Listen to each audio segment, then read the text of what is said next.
اور زنا کے پاس بھی نہ جانا کہ وہ بے حیائی ہے اور بری راہ ہے، اور جس جاندار کا مارنا اللہ نے حرام کیا ہے اسے قتل نہ کرنا مگر جائز طور پر، یعنی بفتوائے شریعت۔ اور جو شخص ظلم سے قتل کیا جائے ہم نے اس کے وارث کو اختیار دیا ہے کہ ظالم قاتل سے بدلہ لے، تو اس کو چاہیے کہ قتل کے قصاص میں زیادتی نہ کرے کہ وہ منصور و فتح یاب ہے،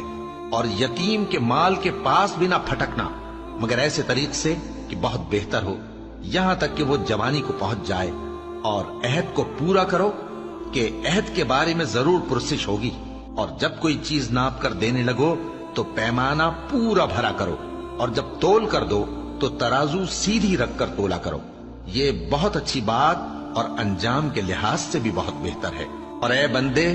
جس چیز کا تجھے علم نہیں اس کے پیچھے نہ پڑ، کہ کان اور آنکھ اور دل ان سب اعضاء کے بارے میں ضرور باز پرس ہوگی،